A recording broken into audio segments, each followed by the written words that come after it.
अब यूपीएससी की तैयारी के लिए दिल्ली या इलाहाबाद आने की जरूरत नहीं है, क्योंकि सिविल्स डेली कराने जा रहा है आपकी प्रिपरेशन सीडी यूट्यूब क्लासेस के माध्यम से, जहां हम लेकर आ रहे हैं डेली बेसिस पर करंट अफेयर्स और स्टैटिक पोर्शन के टॉपिक्स, प्रीलिम्स, मेंस और इंटरव्यू को मद्देनजर रखते हुए तमाम वीडियो लेक्चर्स और मेंटरशिप गाइडेंस, वो भी बिल्कुल निशुल्क। हम अपना टाइम इन्वेस्ट करते हैं ताकि आप अपना कीमती वक्त सही जगह सही डायरेक्शन में इस्तेमाल करें। Press the bell icon and subscribe to our channel to follow #CDRituals। नमस्कार दोस्तों, मैं हूं आद्या और स्वागत है आप सभी का सिविल्स डेली के daily current affair analysis program में।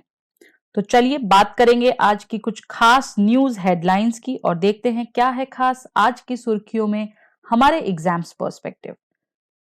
उससे पहले मैं आपको बता दूं कि मेरी तबीयत आज भी थोड़ी नासाज है, जिस वजह से मैं आपके साथ वीडियो के साथ साथ नहीं जुड़ पा रही हूँ।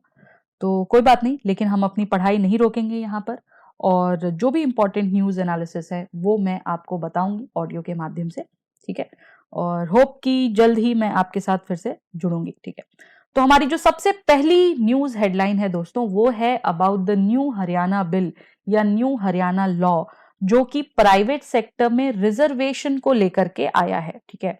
और इस बिल को देखते हुए जो स्टेक होल्डर्स है प्राइवेट कंपनीज के, इंडस्ट्रीज के, उन्होंने अपनी नाराजगी जताई है और उन्होंने ये भी कहा है कि जो न्यू हरियाणा लॉ है वो जॉब्स को, वो एम्प्लॉयमेंट लेवल को, वो ग्रोथ को अफेक्ट कर सकता है और इस वजह से हानि हो सकती है, ठीक है।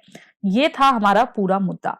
अब देखिए, रिजर्वेशन जो है वो हमेशा से एक इंपॉर्टेंट मुद्दा रहा है, चाहे वो कास्ट बेस्ड रिजर्वेशन हो, चाहे वो इकोनॉमिकल रिजर्वेशन हो, चाहे या फिर वो अब बात आ गई है प्राइवेट सेक्टर के रिजर्वेशन को लेकर, ठीक है।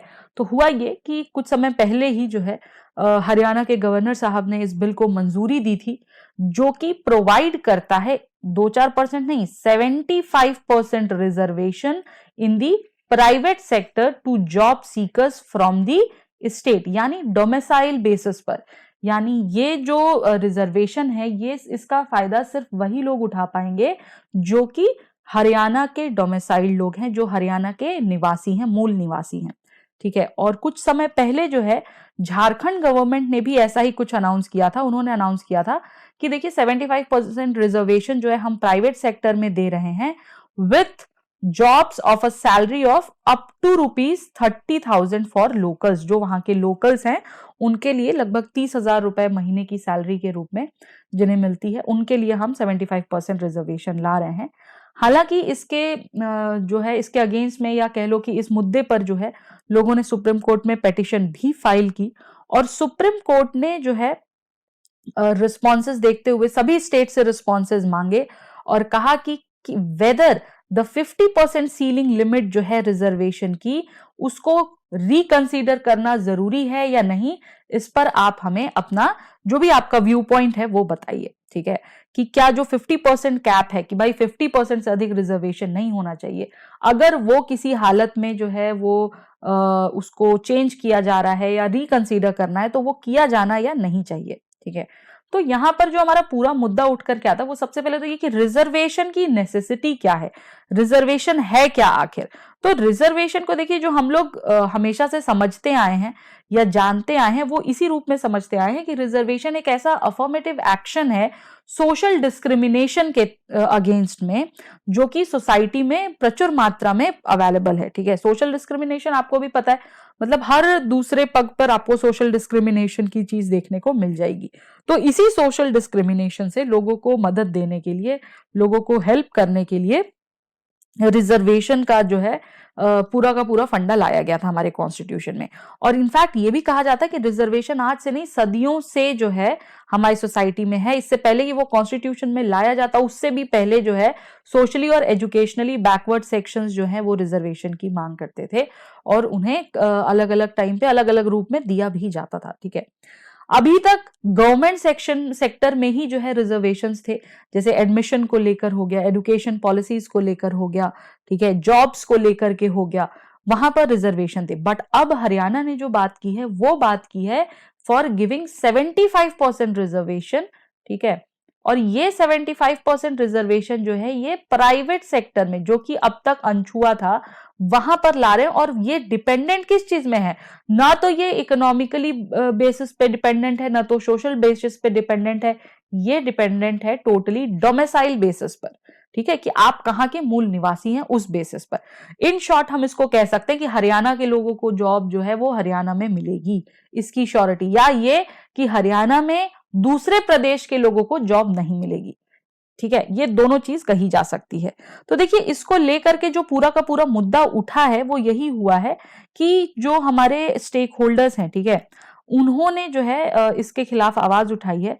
और ये जो 75% प्राइवेट रिजर्वेशन वाली जो पॉलिसी थी, ये मैं आपको बता दूं, ये जो है हमारे न्यूज़पेपर में भी डिफाइंड है कि ये जो है पोल प्रॉमिस था, ठीक है। इलेक्शन जीतने के लिए आपको पता होगा कुछ वादे किए जाते हैं, उनमें से जननायक जनता पार्टी का ये एक प्रमुख एजेंडा था कि भाई हम ये रिजर्वेशन लेकर आएंगे। और 3 ऐसे जगह हैं हरियाणा में, गुरुग्राम, फरीदाबाद और रेवाड़ी, जो कि इंडस्ट्रियों से एसोसिएटेड हैं और इन्हें मतलब इंडस्ट्रियल उसके सपोर्ट के रूप में जो है इन्हें देखा जाता है। यहाँ पर सबसे ज्यादा इंडस्ट्रीज हैं, सबसे ज्यादा काम होता है और सबसे ज्यादा एम्प्लॉयमेंट भी मिलती है, ठीक है। तो इन जगहों को देखते हुए जो इंडस्ट्री के एसोसिएशन है वो कोर्ट के पास गए हैं अपनी पिटीशन लेकर के, पंजाब कोर्ट के पास, पंजाब हरियाणा कोर्ट के पास, हाई कोर्ट के पास, और उन्होंने बोला है कि देखिए ये जो साहब आप नया लॉ लेकर आए हैं, नया कॉन्स्टिट्यूशनल प्रोविजन लेकर के आए हैं, इस प्रिंसिपल के मेरिट से कहीं ज्यादा अंडर मेरिट्स हैं, ठीक है। और ये एक तरह से वेरी वेरी मायोपिक है ऑफ द पॉलिटिकल क्लास। ये सिर्फ ऐसा लग रहा है कि पॉलिटिकल बेसिस पर किया जा रहा है। और एक तरह से देखा जाए तो ऑलमोस्ट 99% एम्प्लॉयज जो हैं एमएसएमई सेक्टर में, वो लगभग 30,000 से कम वो करते हैं, ठीक है, कमाते हैं। वो 30,000 के अंडर वाले जो आपका परव्यू है जो सैलरी बेस का, उसमें वो आते हैं, ठीक है। तो इस तरीके से अगर हम देखें तो नया लॉ जो है उतना कारीगर साबित होता नहीं दिख रहा है, ठीक है। और एमएसएमई जो है वो लोगों को हायर करता है बेस्ड ऑन द डिमांड्स, और लोकल्स जो है वो उनकी स्किल्स तो खैर होगी, लेकिन कई बार क्या होता है कि आसपास की जो जनता है उनको इसकी वजह से नुकसान भी हो जाता है। तो इसमें प्लीज जो है देखना चाहिए। और एक इंटरनल सर्वे भी निकाला गया by the garments exporters and manufacturers association, last year ये सर्वे आया था, उसमें ये रिवील किया गया कि भाई 82% लोग जो हैं वो हरियाणा को जो है कंसीडर नहीं करते for expansion in the case of this new law, ठीक है। और इसलिए जो है इंडस्ट्रीज जो है वो एग्जेम्प्ट भी करती हैं कई बार ऐसे प्रोविजंस के लिए, ठीक है। तो इस वजह से कहीं ना कहीं अब अगर आप ये कर दोगे कि भाई हरियाणा में सिर्फ हरियाणा के लोगों को ही जॉब मिलेगी, राइट, तो जो बड़े एमएसएमई सेक्टर हैं या जो बड़ी कंपनीज हैं वो क्यों जाएंगी हरियाणा में अपना सेटअप करने के लिए? क्योंकि उन्हें सिर्फ किसी एक स्टेट के लोगों की जरूरत नहीं है, उन्हें ज्यादा से ज्यादा वर्कफोर्स की जरूरत है। और यहाँ पर इस तरीके से पूरा का पूरा एम्प्लॉयमेंट स्ट्रक्चर जो है वो उसे हानि पहुंच सकती है, ठीक है। तो ये थी हमारी न्यूज इस बारे में, ठीक है। आगे चलते हैं। हमारी जो आज की दूसरी खबर है वो है एक मछली को लेकर, एक फिश को लेकर के, जिसे कहा जाता है, जिसका एक नाम है मिस केरला। मिस केरला इन्हें नाम दिया गया है। वैसे अगर हम देखें तो इनका लोकल नाम, कॉमनली नोन नाम जो है वो है डेनिसन बार्ब, ठीक है। ये फिश जो है मेनली कॉमनली फाउंड होती है 2 जगहों पर, in parts of Karnataka and Kerala.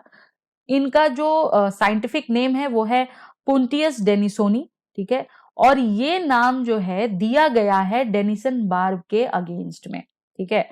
इसीलिए जो कुछ एक्वेरिस्ट हैं, कुछ एक्वेरियम एंथुसियास्ट हैं, कुछ लोग हैं जो इन पर काम करते हैं, उन लोगों ने नाराजगी जाहिर की और उन्होंने कहा कि देखिए जो आपने साइंटिफिक नेम दिया है, 2 चीजों की बात कही उन्होंने।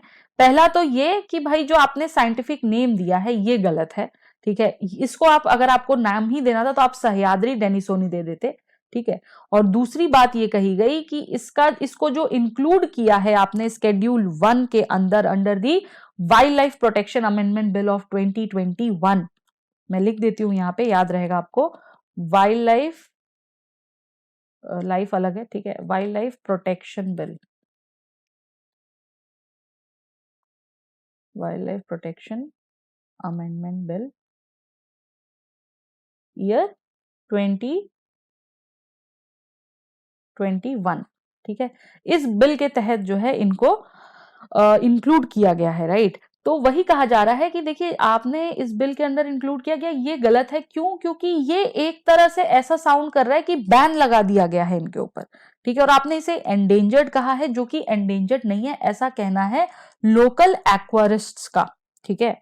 और यही कह रहे हैं वो लोग कि भाई जैसे कि आप किसी टाइगर को जो है, you can not keep a tiger at home वाली बात होती है, वही चीज जो है यहां भी साउंड कर रही है इस मछली के उपलक्ष्य में, ठीक है। और ऑर्नामेंटल फिश ब्रीडर्स जो है या फिर आप कह लो जो एक्सपोर्टर्स हैं बेंगलुरु वगैरह के, उनका ये कहना है कि जो ट्रेड है इन ऑर्नामेंटल फिशेस का, ये जो है विलिफाइड अननेसेसरी, इसको जो है विलिफाइड अननेसेसरी का नाम दिया जा रहा है। और कहा जा रहा है कि दो इसका कंट्रीब्यूशन जो है वो एक बड़े पैमाने पर देखा जाता है with the discovery of new native fishes, और ऐसा हम 1-2 साल से नहीं, पिछले 25 साल से देख रहे हैं। और जो ये डेनिसोनी है, ये जो मछली है डेनिसोनी बार्ब नाम से, डेनिशन बार्ब नाम से, ये अपने आप में एक रीडिस्कवरी है because of the ornamental aquatic trade only, ठीक है। तो इसलिए जो आप अभी इस पे बैन लगा रहे हैं वो गलत है, ऐसा मानना है इन लोगों का, ठीक है। और यही थी इससे न्यूज। इंपॉर्टेंट जो चीजें एग्जाम बेसिस पे हैं वो है, एक तो इसका साइंटिफिक नेम, दूसरा इसका कॉमन नेम, और तीसरा इसका जो नाम सजेस्ट किया गया है दैट इज सह्याद्री डेनिसोनी, और ये कहाँ मिलती है, ठीक है। ये चीजें इंपॉर्टेंट है, इसको नोट डाउन कर लीजिएगा, आ सकता है एग्जाम में। आगे चलते हैं। तीसरी न्यूज हमारी जो है वो इंडोनेशिया की नई कैपिटल को लेकर के है, ठीक है। आपको पता होगा नूसनतारा सिटी को नया कैपिटल का नाम दिया जा रहा है। नूसनतारा सिटी जो है उसको एक नई कैपिटल बनाने की बात की जा रही है, ठीक है। तो इंडोनेशिया में जो है नूसनतारा सिटी को जो है बोला गया है, ये मैप अगर हम देखें तो मैप में आपको क्लियरली विजिबल होगा। पहले जो कैपिटल थी इंडोनेशिया की, वो चेंज करके जो है अब न्यू कैपिटल यहां पर दिया गया है, ठीक है। ये दिख रहा होगा आपको नूसनतारा, राइट। तो ये जो है हमारी न्यू कैपिटल है। अब आपको जो इंपॉर्टेंट चीज है, मैं सीधे पहले तो ये बता दूं कि पहले इसकी कैपिटल होती थी जकार्ता, ठीक है। जकार्ता को अब चेंज करके नूसनतारा कर दिया गया है। तो इसके आसपास की जो जगहें हैं वो प्लीज ध्यान से देख लीजिएगा, क्योंकि एग्जाम में वही पूछता है। लोकेशन पूछ सकता है, आपके नेबरिंग कौन से एरियाज हैं वो पूछ सकता है लोकेशन के साथ साथ, ठीक है। नॉर्थ टू साउथ या ईस्ट टू वेस्ट अरेंज करने को पूछ सकता है, तो इसको थोड़ा सा देख लेना। अब देखो हुआ ये है कि इंडोनेशिया ने एक बिल पास किया है, जिस बिल के तहत जकार्ता जो पहले की कैपिटल थी उसको चेंज करके अब इसकी जो है नई कैपिटल रखी जा रही है, जिसका नाम है नूसनतारा, ठीक है। और जकार्ता पहले कहाँ सिचुएटेड था ये भी थोड़ा सा देख लेना आप, ओके। और ये वाली कैपिटल कहाँ सिचुएटेड है इसको भी, ठीक है। नूसनतारा के बारे में अगर हम कुछ फैक्ट्स देखें तो ये नई स्टेट की जो कैपिटल लॉ बिल पास किया गया है उसके तहत इसे बनाया गया है, और एक कमिटी भी सेटअप की गई है बाय विडिडोज गवर्नमेंट, और उसके तहत नूसनतारा को, जिसे कि IKN भी कहा जाता है, इसे नई capital of Republic of Indonesia का नाम दिया जा रहा है। जो स्टेटस है जकार्ता का वो ट्रांसफर करके इंडिया की इस सिटी को, सॉरी इंडोनेशिया की इस सिटी को दिया जा रहा है नूसनतारा को, जहां पर लगभग 142 हेक्टेयर्स जो है लैंड को असाइड किया गया है फॉर द प्रोजेक्ट, और इसको जो है फर्स्ट सेमेस्टर ऑफ 2024 तक जो है इसको कंप्लीट करने की बात भी की गई है, ठीक है। और east Kalimantan where the new capital will be as per the bill, उसे वर्ल्ड सिटी विजन भी कहा गया है। क्या कहा गया है? World city vision. और ऐसा कहा गया है कि इसको पूरा का पूरा डिजाइन और मैनेज जो किया जा रहा है वो इस ऑब्जेक्टिव से किया जा रहा है कि ये विश्व स्तरीय लेवल पर एक सस्टेनेबल सिटी साबित हो सके, ठीक है। तो ये थी हमारी ये न्यूज। आज का जो हमारा एक्सप्लेनर है वो भी इस पर ही जाएगा, जो कि अंजुम सर लेते हैं। तो आप जो है इसको थोड़ा सा वहां पर भी समझने की कोशिश करना, बहुत अच्छे तरीके से काफी सारा पॉइंट कवर अप किया है, इसलिए मैं इसको अभी यहाँ पर ज्यादा डिटेल में नहीं भी ले रही हूँ, ठीक है। तो आप वहां समझ सकते हैं कि क्यों नूसनतारा को बनाया जा रहा है, why the capital is being shifted. जो इसके मुद्दे थे प्रीलिम्स लेवल तक के वो मैंने आपको बता दिया यहाँ पर, और उसको प्लीज समझिएगा। और क्या नई चीजें आपको समझ आई हैं वो मुझे कमेंट सेक्शन में एक बार जरूर बताइएगा, ठीक है, कि why this capital has been, why Nusantara city has been chosen as the new capital of Indonesia। Jakarta जो था उसको क्यों चेंज किया गया, ठीक है। आगे चलते हैं। नेक्स्ट न्यूज जो हमारी है वो स्वैम्प डियर से रिलेटेड है।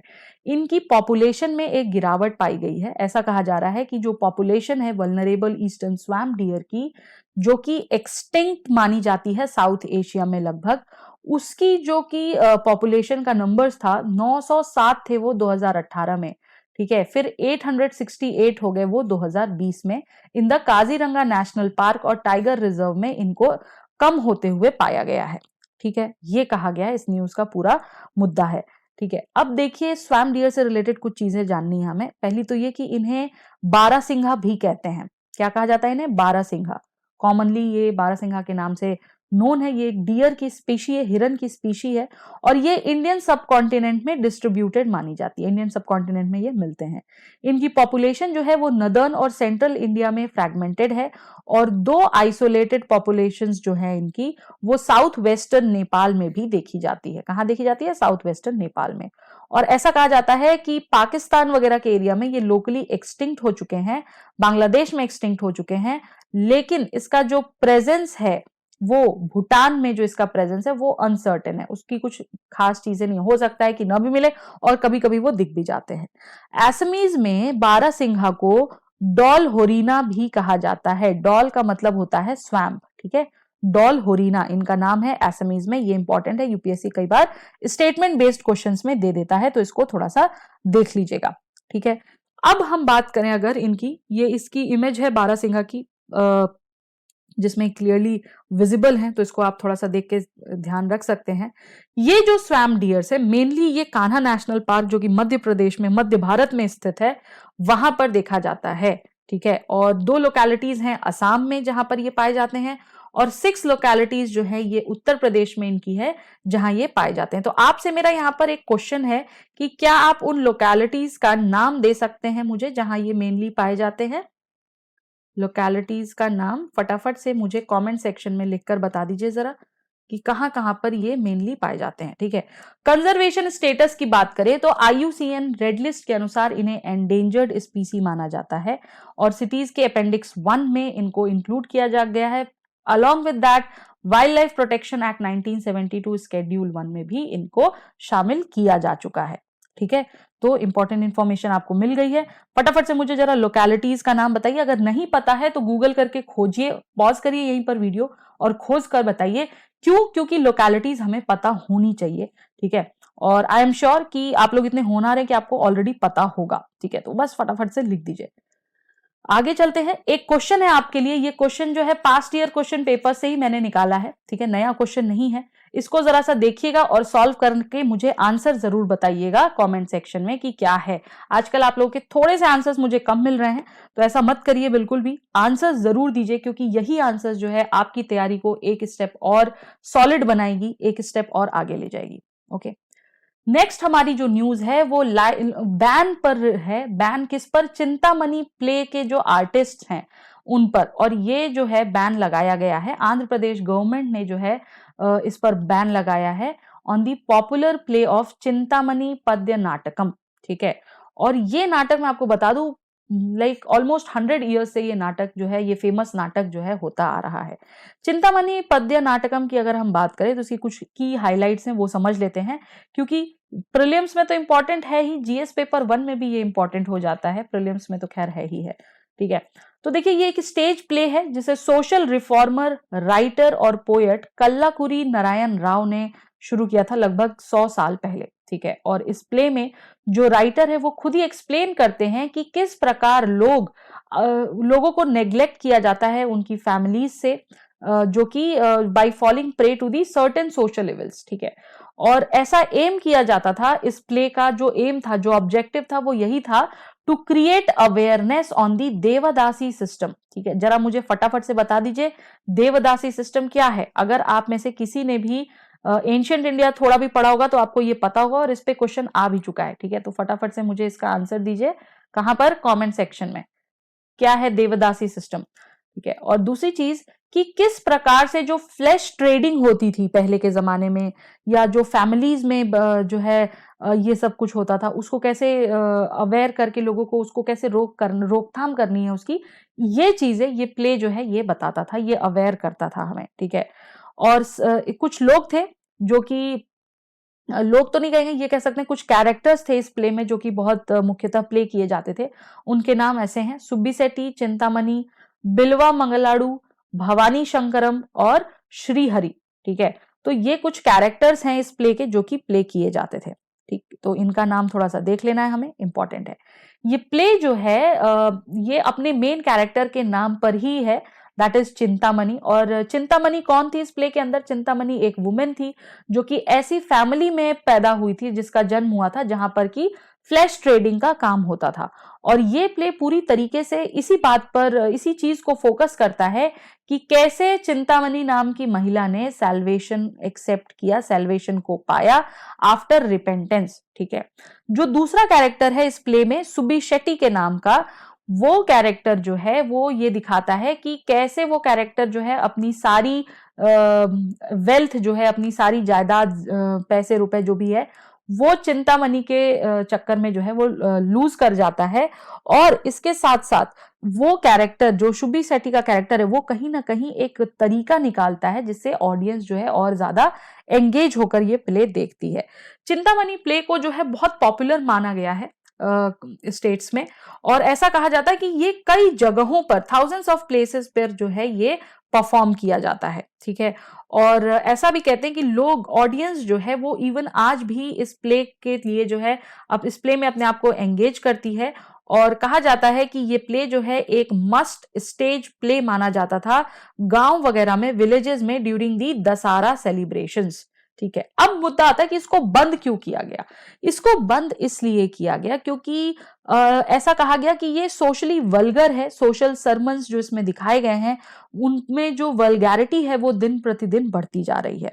और सुब्बीसेट्टी जो कि एक ऐसा व्यक्ति है जो कि ट्रांसजेंडर कम्युनिटी से बिलोंग करता है, उसको जो है पोर्ट्रे किया गया है like the social group in a bad way. ठीक है, दो चीजें। और तीसरी चीज ये कि जो इसमें डायलॉग्स हैं उनको भी बोला गया है कि ये ऑब्सीन डायलॉग्स हैं, और ये प्ले के नाम पर जो है कहने की बात है कि प्ले के नाम में हम क्रिएटिविटी ला रहे हैं, बट ये कहीं ना कहीं ऑब्सीनिटी ला रहे हैं, वेगनेस ला रहे हैं, वल्गरिटी ला रहे हैं। ठीक है, इसलिए इस प्ले को बैन कर दिया गया है। ठीक, ये न्यूज थी हमारी चिंतामणि प्ले से रिलेटेड। नेक्स्ट न्यूज हमारी जो है वो है नेशनल कमीशन फॉर सफाई कर्मचारी से रिलेटेड, इस पूरी मिशन को जो है, पूरी कमीशन को जो है 3 साल का और एक्सटेंशन दिया गया है। जो हमारी यूनियन कैबिनेट है उसने 3 साल का एक्सटेंशन अप्रूव किया है फॉर दी एनसीएस के, जो कि मार्च 31 को लगभग खत्म होनी थी। ठीक है, और ये कमीशन जो है इसे सेटअप किया गया था 1993 में अंडर दी एनसीएस के एक्ट 1993, 3 साल के लिए, जिसको कि तब से ही अगेन एंड अगेन एक्सटेंड किया जाता रहा है, और अभी फिर से इसे 3 साल के लिए एक्सटेंड कर दिया गया है। ये जो एक्ट है, ठीक है, नेशनल कमीशन फॉर सफाई कर्मचारी एक्ट जो है, ये एक्ट सीज कर दी गई थी from the effect of Feb 29, 2004 onwards. लेकिन उसके बाद जो टेन्योर है एनसीएस के का, उसको समय समय पर एक्सटेंड किया जाता रहा, और फाइनली ये एक नॉन स्टैट्यूटरी बॉडी के रूप में टाइम टू टाइम रिजोल्यूशंस के तहत ये आती रही। ठीक है, तो ये था हमारा नेशनल कमीशन। क्यों इसे सेटअप किया गया ये भी समझते हैं। तो जो ये कमीशन है, इसे सेटअप करने के लिए बहुत सारे प्रोग्राम्स वगैरह लाए गए, वेलफेयर ऑफ सैनिटेशन वर्कर्स के लिए इसे सेटअप किया गया मेनली। और इसका मुख्य काम ये था कि ये मॉनिटर करेगा the implementation of the prohibition of employment as manual scavengers. जो मैनुअल स्कैवेंजिंग का काम करते हैं लोग, उस एम्प्लॉयमेंट को प्रोहिबिट करने का ये काम करेगा थ्रू देयर रिहैबिलिटेशन एक्ट 2013। और दिसंबर 31, 2021 तक 58,098 मैनुअल स्कैवेंजर्स जो हैं उन्हें आइडेंटिफाई किया गया है। अब मुद्दा यहां उठता है कि भाई मैनुअल स्कैवेंजिंग को एलिमिनेट करने की जरूरत क्या है, नीड क्या है, क्यों मैनुअल स्कैवेंजिंग पर रोक लगनी चाहिए। तो सबसे पहली बात तो कि मैनुअल स्कैवेंजिंग का जो काम है वो अनडिग्निफाइड लाइफ को दर्शाता है, और जो हमारे 6 फंडामेंटल राइट्स हैं, ठीक है, उनको जो ये कहीं ना कहीं कॉम्प्रोमाइज करता है directly as well as indirectly also. और ये डायरेक्टली कास्टिज्म को प्रमोट करता है मैनुअल स्कैवेंजिंग, इसलिए भी इसे एलिमिनेट करने की बात उठाई जाती है। आज के इंडिया में जो कि मॉडर्न है, सेक्युलर है, ऐसा कोई प्रोफेशन एग्जिस्ट नहीं करना चाहिए, और इसीलिए किसी भी तरीके से इंडिया में जो ग्लोबल प्रोफाइल राइज हो रही है, जो सुपर पावर एस्पिरेशंस आ रहे हैं, उसको लेकर के जो बात हो रही है वो यही कही जा रही है कि भाई ये सब चीजें जायज नहीं है, इसे रोक देना चाहिए। और स्पेशली ऐसी औरतें जो कि डिसप्रिविलेज्ड हैं इन वजहों से, मैनुअल स्कैवेंजिंग की वजह से, जिन्हें दलित वुमेन के नाम पर बहुत सारी प्रताड़नाएं झेलनी पड़ती हैं, उनके बचाव, उनकी मदद के लिए भी ये चीजें बंद होनी चाहिए। ठीक है, तो ये थी हमारी न्यूज। एक क्वेश्चन और आपको मैंने दिया है यहाँ पर, एमसीक्यू है राष्ट्रीय गरिमा अभियान से रिलेटेड, जरा इसको भी सॉल्व करके मुझे कमेंट सेक्शन में फटाफट से अपने आंसर्स बताइए। और एक क्वेश्चन और भी कि ये जो नेशनल कमीशन फॉर सफाई कर्मचारी है, इसमें जो मुद्दा उठा है मेन मैनुअल स्कैवेंजिंग का, ठीक है, जरा इस पर एक पैरा मुझे लिखकर प्लीज बताइएगा कि मैनुअल स्कैवेंजिंग क्या होती है और क्यों इसे हटाना चाहिए, व्हाट एंड व्हाई। ये बस 2 एरियाज आपको कवर करने हैं, इसका अप्रोच आप क्या लेकर चलोगे, ठीक है, वो बताओ। और इसके साथ साथ अगर हो सके तो एक और चीज वे फॉरवर्ड जरूर बताना कि इसके लिए हम और क्या कर सकते हैं। मेंस का बहुत इंपॉर्टेंट टॉपिक है, तो just give it a try, ठीक है, कि जिससे कि मुझे आइडिया लगेगा कि आप लोग की तैयारी कैसी है। और अगर आप कहीं भी थोड़ा भी ऊपर नीचे होगे तो वो मैं आपको बता सकती हूँ, ठीक है, कि ये चीजें आप और इसमें मेंशन कर सकते हो। तो प्लीज अपना मेंस पर भी, हमें प्रीलिम्स के साथ साथ मेंस पर भी फोकस रखना है। तो जरा फटाफट से मुझे एक ज्यादा नहीं 50 से 100 वर्ड्स के बीच में लिखकर बता दो मैनुअल स्कैवेंजिंग क्या होती है, बस ये बता दो। और ये बता देना उसके साथ साथ नीड तो मैंने आपको बता ही दिया कि क्यों होनी चाहिए, तो इसको एक लाइन में सिर्फ सम अप कर दो फटाफट से। और क्या वे फॉरवर्ड हो सकता है वो सजेस्ट कर दो, ठीक है, इतना तो आप कर देंगे, ठीक है, बिल्कुल। और ये क्वेश्चन जरूर सॉल्व करिएगा, इसका भी आंसर हमें बताइएगा। और ये थी आज की मुख्य खबरें, ठीक है, कल फिर मिलेंगे इसी टाइम पर। तब तक के लिए धन्यवाद और जुड़ने के लिए हमारे साथ। और मुझे पूरी उम्मीद है कि आप लोग अपनी तैयारी जोर शोर से कर रहे होंगे। हम कोशिश करेंगे कि जल्द ही मैं भी आपके साथ वीडियो के माध्यम से जुड़ सकूं और ज्यादा से ज्यादा आपकी मदद कर सकूं। तब तक के लिए नमस्कार, ध्यान रखिएगा अपना, और जय हिंद, जय Bharat. And yes, do not forget to like, subscribe and comment. Thank you so much, guys. Subscribe to our YouTube channel and press the bell icon on the YouTube app and never miss another update from Civils Daily.